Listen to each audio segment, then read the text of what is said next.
Blog Talk Radio. Hello, everyone, and welcome to Gypsy Poet Radio here on blogtalkradio.com/GypsyPoet. I am the Gypsy Poet, and, of course, is my wonderful and relentless co-host, Girl George. Yes, people, the wonderful, magical, relentless Girl George. Say it with me, Girl George. Okay. Girl George. Yes, Girl George. It can't Girl get any better George. than that. Absolutely, yes. The whole movement is all about Girl George and the Gypsy Poet. Okay, and she got us a great guest for the afternoon. And let me tell you something. She hit a home run. She hit the ultimate home run because she brought me a poet for this afternoon's show. What a blast. Oh, wow. Okay, so we got the one and only S.A.Griffin. How are you? I'm all right. How are you doing? I didn't know that I was Babe Ruth. For the afternoon, you are. Thanks. I'm going to point to the outfield and hit it right over there. Yes. So, well, thank you for that wonderful introduction. That's nice. Yes, absolutely. How are you this afternoon? I'm doing okay. I'm just sitting here. It's overcast. My wife is downtown with Mike Millette doing the Mud People in the cold. And right. then after I hang up from you guys, I'm going to go downtown and join them. Clyde Casey is down there. I don't know if you're familiar with Clyde Casey. But he started a thing back in the late 80s called Another Planet. It was an alternative homeless sheltered coffee house. And so so a young guy named Austin Hines is doing a documentary on Casey, and all of us who used to, like Girl George used to be down there, all of us who are still around, we're going down there to be a part of an open performance, to be a part of the film. Oh, that's amazing. Do a thing at Burning Man, S.A.? I am the Burning Man. Yeah. But do you go down to the Burning Man? No, I went once. Lorraine and I went, I dig this. Lorraine and I went in, I think it was 91 or 92, and we were hanging out with all of the Nadeau crowd. It was a cul-de-sac called Nadeau Street, and a bunch of USC, UCLA bohemians had rented this house, and they were all living there, and it was just a wild party, man. It was fucking incredible. And so we were like the old people on the scene, and Millette was a part of it too. It was all poets and artists and filmmakers and musicians. Anyway, they just walked up one day and said, "We're going to Burning Man." They said, "Oh, what the hell's that? Let's go." And so it cost us $40 to get in, and there was maybe 800 people there. Oh, wow. It was pretty amazing, and it was hot, and we didn't bring any food or anything because we had no idea where we were going. None at all. I see. Well, they don't sell anything. They don't even have bathrooms. You've got to bring everything. I've never been there, but I used to live in a warehouse where my friend that lived at the warehouse used to go every year, and they have to bring their own toilet facilities, their own food and everything because they don't sell anything there. Who was your friend? Oh, he used to have a warehouse. He was an artist and a guitar player. And was it here. Steve Hecht? This is here in Oakland. No, I know. Was it Steve Hecht? What was his name? His name was Josh. Okay. Josh. Steve Hecht used to go to Burning Man every year, and I think he probably still does. I don't know. And he used to haul pianos. So he would build, I guess he'd take 88 pianos and turn them into a giant sculpture in the middle of the desert. Well, my guy was hooked up with those people that made Dragon, but this was recently, so you wouldn't have known about that. But they had a big fire-breathing dragon. I think I know you're talking about those. They call themselves the Flame Girls or something. Probably. And, I never went. I don't like the desert. I don't like heat. I don't like being uncomfortable. I don't either. I mean, if they would do it here in my backyard, maybe I'd go. But I don't want to go to no desert. And then you'd be a flaming dragon. Yeah, then I could be the flaming dragon. I met you at Al's Bar. When I first walked in Al's Bar, Carlos Guitarlos brought me in, and it was like in about 1984. And I walked in the door, and I had the cape on and pirate boots and my sword. And I walked in the door, and everyone started applauding. So I thought, this is the place for me. I went up in there, and I did my song, You Make Me Feel Like a Whore, and everyone clapped. So, I stayed there for like every week for about 12 years. But mostly at that time, it was all you poets. It was you and Bobo and all those guys. There was Eric one Brown, musician there that emceed, and the rest was you guys. And you guys threw stuff at each other all the time. And you heckled each other. I'd never seen anything like that in my life. Poets were usually these quiet things, and you guys were loud and heckled each other and called each other names and threw ketchup at each other and beer cups. Wonderful. And that's how the Al's Bar thing got started, was throwing stuff at No Talent Night, was you guys. Well, Al's Bar was amazing. In fact, in preparation for today, because I was putting something up on I keep a blog on Blogspot. I pulled off of MySpace and Facebook and all that, but I do this little blog so nobody can comment, which is great. I just do what the hell I want. And I was putting something up there about another planet and revisiting the downtown scene, because Al's Bar has been closed since 2000, I think. But Al's Bar was just amazing, man. The whole downtown scene was amazing. You know, it was and I sound like an old man, but back during that time, it was I tell people it was a very deeply symbiotic relationship between all of us, not just the poets and musicians, but the artists, the filmmakers. Everything was punk. It wasn't just music. It was the punk thing had infected everything. It was like a gonzo thing, underground taking over the world down there. And they were all big family, the artists and poets and musicians and anybody doing anything creative were all like a big family down there. It was really great. I left in 95 and came back to the Bay Area. The Bay Area. Yeah, which is my hometown. I'm from Oakland. Where are you from?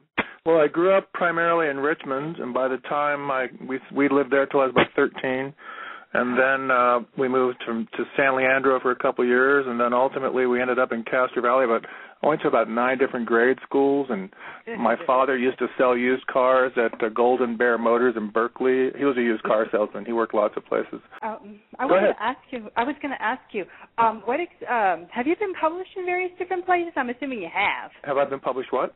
Have you been published in various different places? Oh, lots of places, yeah. Mm-hmm. Okay. Yeah, lots of places, yeah. Oh, really? Tell me about a couple of places that you've been that have featured your work. Man, it's like asking me what films have I been in. I mean, he's done hundreds and hundreds and hundreds. Oh, I've done my share. I wouldn't say hundreds and hundreds. I sound like Carl Sagan, billions and billions. But no, I've primarily appeared in a lot of what you might call small press underground magazines. Mm-hmm. Bill Roberts, he has a thing called Bottle of Smoke Press. He's published me a lot. Sohail Dahi up in San Francisco, he does Sword Dove Press. He's published me. And back once upon a time with the Al's Bar time, Eric Brown and those guys, they had something called Rats with Keys. It was a because we all come from the DIY scene, which goes further back than even ourselves, back to the Mimeo Revolution and such. But Rats with Keys, which was crazy as hell. And then I co-edited an anthology of poetry called The Outlaw Bible of American Poetry. So not only did I edit it, but I appear in that as well. So Cal Robinson? Cal Robinson? Yeah. No. I seen you on the web with him. Oh, well, I've probably been on the web with something about that people. Outlaw poet stuff. He was a poet. Oh, was he? Cool. Yeah, from San Francisco, and I've seen pictures of you and him together. Really? So I figured you knew him. Well, it was something to do with that outlaw poet thing. Well, send me the picture, and it'll probably shake my gray matter loose, and I'll put my teeth back in. I'll go, hey, that's me. What happened to Bobo? Do you see him anymore? Bobo, no. Bobo went back to being Robert. He's been focusing on music. He got married. He married a woman named Marie Cheatham. She's a fine actress. And he just focuses on music. I think he's with a band called Border Radio, I think, and they do what you might call folk country swing sort of stuff. And he plays bass. Still in L.A.? Bass. Oh, they're still in L.A., but I think Bobo quit writing music, unfortunately. I mean, he was a brilliant songwriter. Before there was Beck, there was Bobo, and Bobo really was kind of filling that niche a bit. And I don't know if you remember, but I actually produced a record for Bobo in 1989 called My Name is Trouble. And it's a great album, actually. There's a lot of great stuff on there because we were all performing together all the time. And back then I was making a little money, so I blew it all on things like road trips and producing albums and buying books and having good times. And the tax man got his share and the agents got their share. My ex-wife got her share and share alike, I guess. So the drummer was X. You worked with him? We were talking about that. You say you were distantly related to DJ. Yeah. My great-grandfather was James DeMoss, which had the DeMoss family that were musicians back in the 1800s. They were real famous. The whole family played. The mother and the father and about 5 kids. They toured the world, even in Europe, and they played the World's Fairs and stuff. Now, when I went back into geology, I found Breakbone. His wife's name was Breakbone, which I checked back with him, and his wife said, yeah, they're related, so we're related back, 2-3 generations. I didn't know punk rock went back to the 1800s. That's amazing. It does. They traveled in covered wagons, honey. Well, when we were all coming up, the reason we all know these people, or we all know one another, is back in the good old bad old days, during the punk rock black liver salad days as they were, there was no place for us to perform, the poets. That's why you found us in Al's Bar. The coffee house scene hadn't been revived yet, or none of the things where people can go and proclaim their poetry or themselves as poets today didn't exist then. So we had one venue on the east side, or Hollywood, as it were.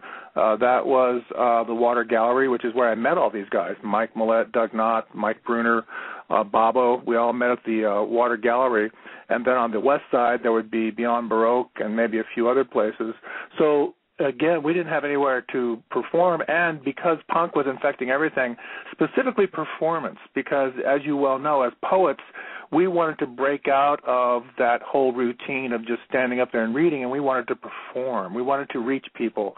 And so we performed at the Anti Club, the Lofty Club, Al's Bar, anywhere where something was happening, we were there. And so often we either opened for bands or we played between them.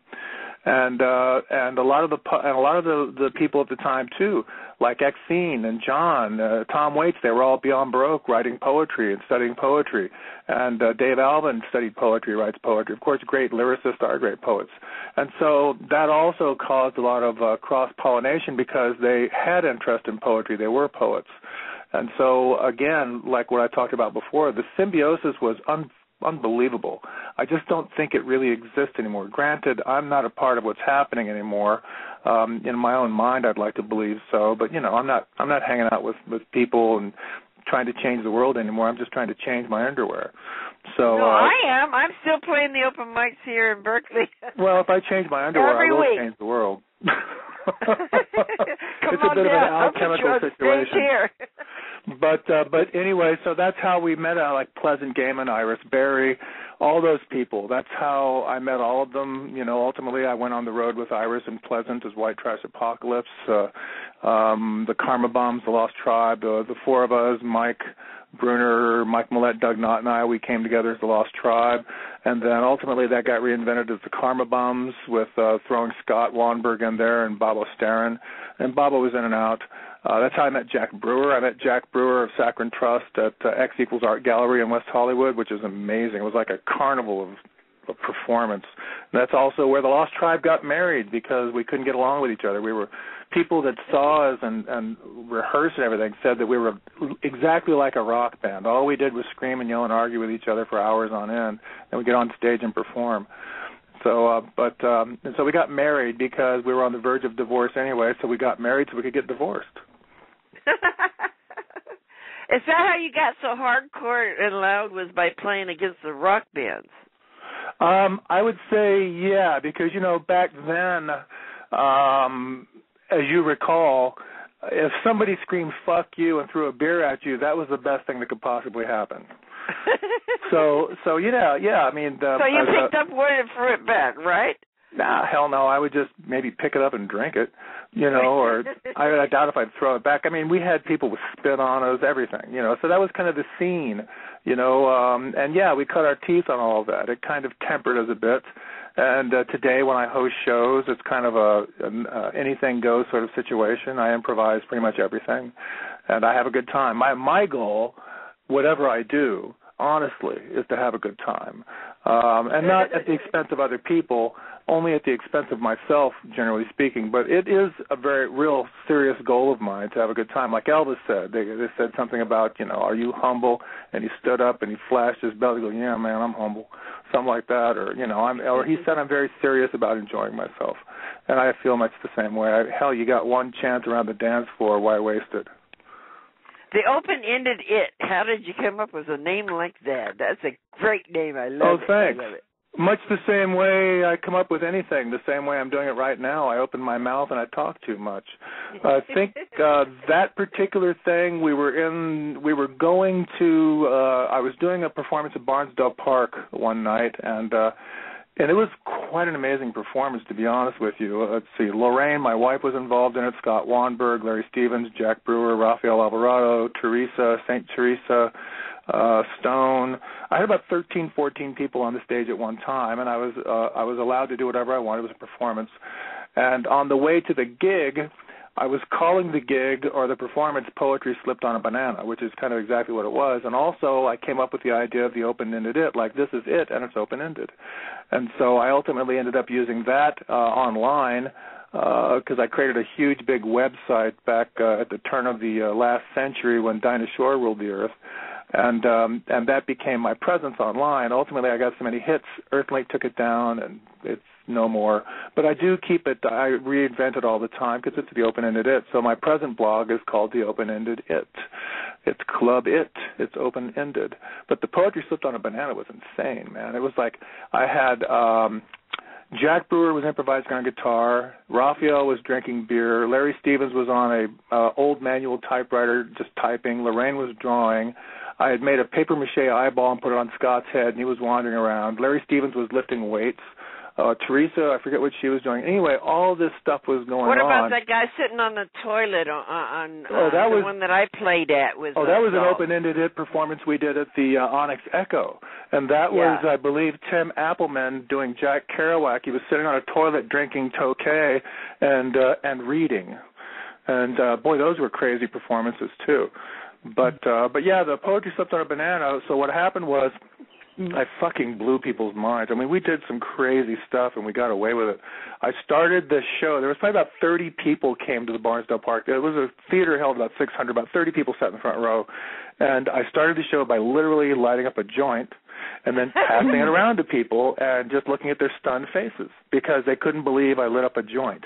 And so then, of course, I offered it to them. I was being polite, and they didn't want it, so everybody on the stage smoked it, and the poet and the scene went on.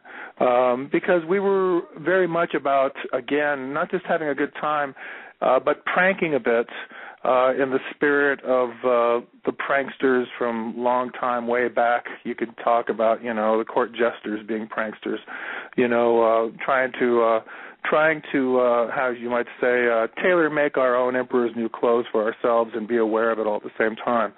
So that was kind of what we were doing, trying to get people out of themselves so that they might see something differently and open up their heads, and ourselves in the process, too. It wasn't just about other people. It was about ourselves, too, finding, doing Star Trek on ourselves and finding brave new worlds where we could go and destroy them openly and fall in love and beat up monsters and not procreate.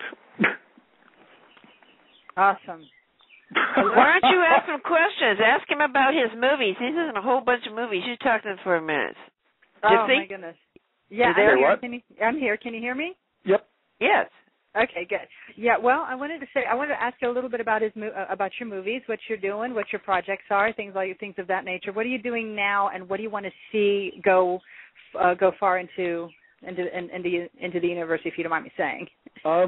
Basically, right now, I started teaching film acting again very recently. I've taught film acting on and off for a number of years, which actually I like quite a bit. I've fought it for many, many years because I fell for the old Chauvian routine, which is those that can do, those that can't teach. So my ego wouldn't allow me to, but when I started teaching, I found out that I really love teaching, and I'm actually not bad at it. So I'm doing that. And I'm, of course, a walking, talking cliche, like who isn't? But I've written a screenplay, which ended up making the finals at Sundance, and I've been shopping that around because, of course, to embrace the highest cheese possible, I also want to direct it. And I've been getting a lot of great response, but the goal always has been, for me, the reason I chose this path, or others would argue it chooses you, the whole creative scene, not just acting, but poetry and everything else I do. Right. I wanted to spend my whole life relatively sane within my own insanity, and I also wanted to do something that I would go with my boots on. It's something that I could do all my life and never really figure it out. Oh, very nice. Is there any particular poem or project that you have the most pride in, or do you feel exactly the same in all of them?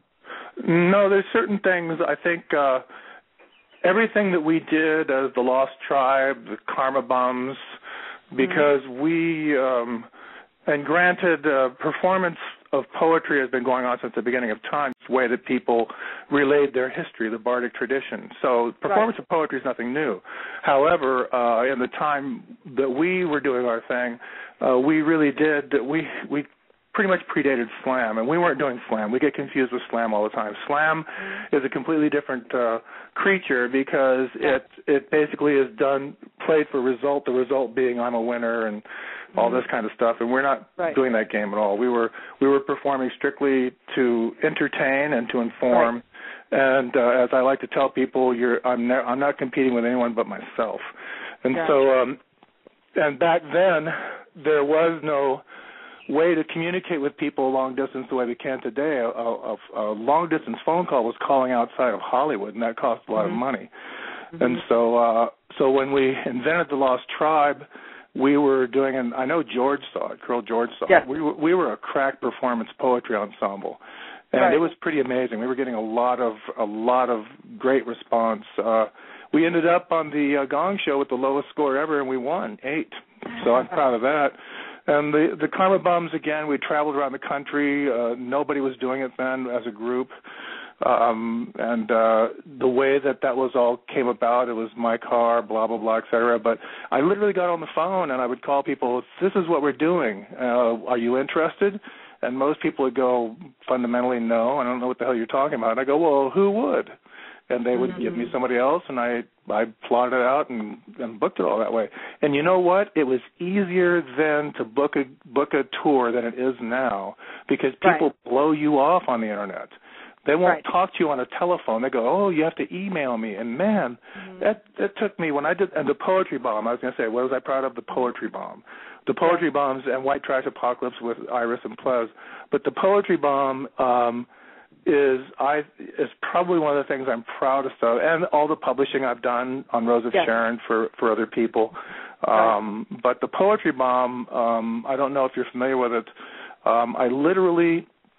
I bought a bomb on Craigslist. Oh my! It's a Vietnam era U.S. Navy former practice bomb. Let's see, what is it? A 100-pound 240K, I think is what MK4. And it's about 7 feet tall, and it cost me $100, and the guy delivered it to me. And it was so cool, man, because I've been looking for years and years and years, couldn't find one. And then one night in the middle of the night, it just popped in my head. It's like, let me look on Craigslist. I put on the word bomb, and 4 hits came up. I called the very first one, and the next morning he called me back, and it's like, hey, who's this? Oh, you wanted that bomb? Oh, yeah. Well, he told me that I was the very first person that called, and I called like about 1 minute after the thing went online. Wow. And he also wanted, the reason he delivered it is he was hoping that he was giving it to somebody who would do something creative with it. Gotcha. And so he hit the jackpot. So anyway, I converted it. It's a pinstripe, like a hot rod, kind of better than that, actually, by a guy named Scratch. Who's actually rather famous for his artistic ability. It's got a hatch that opens and closes, and it's filled with poetry from all over the world. The idea being this, and I took it all around the country for 5 weeks back in April, May, June of 2010.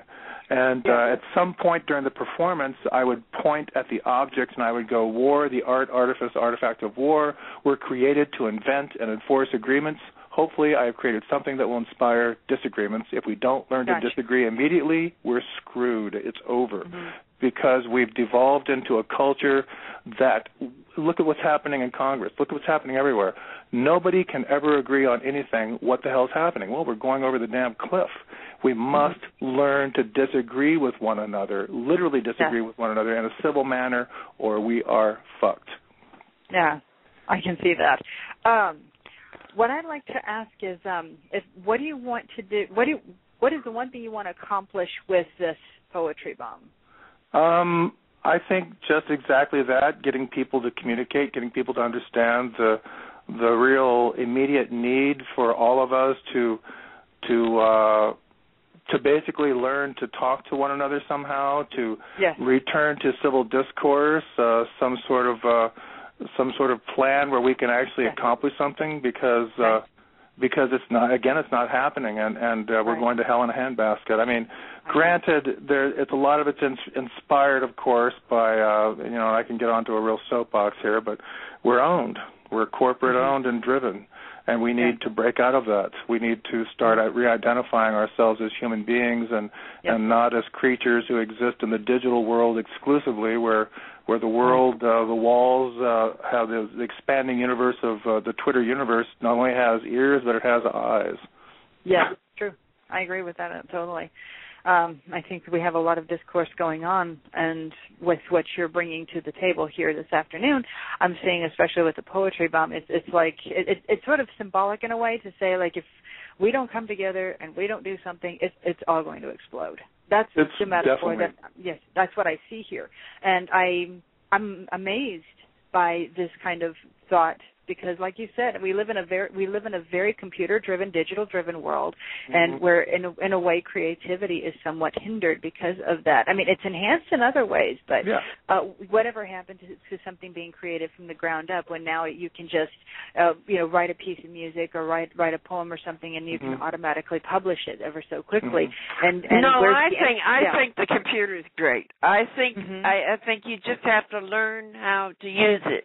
Learn how to use it. It's another platform. It's another format that you can spread it all over the world. You can do your art. You can do music. You can do anything. All of it. We just and you can text your Anthony Weiner and you screw up your whole career. What career? I don't have my career. I'm just doing taking what a joke and a metaphor. In other words, in the Twitter universe, there's no privacy. No, I'm not talking about Twitter. I don't Twitter. No, I'm not saying you do, George. What I'm saying is I'm agreeing with you, basically. What I'm suggesting is this. It's a nascent sort of new world that we live in. It's a new wheel. And as with all things that arrive, we have an ethical and moral responsibility to understand it and utilize it, and we are completely not hip to what we've got yet. We think we do, but fundamentally in terms of this technology, we're cave people clicking sticks at the moon wondering how we're going to get there, and is the turtle going to shake us off his back? Well, the world is always that way. It's always changing and evolving. There's new stuff, and you have to learn the new stuff. You can't say, I wish it was back when there was horse and buggies and I'm not saying that at all, because I don't understand the cars or so on and so forth. It's a new platform. It's a new format to do your artwork, and you can do it further. You can get more it than all artwork. over the world. It's more than artwork. It's becoming everything: business, art, everything.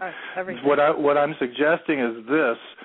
It's like with everything. If you learn to use it, it will sure as hell use you. And it sure will. It'll eat you up if you don't understand it. You've got to get on top of it and use it.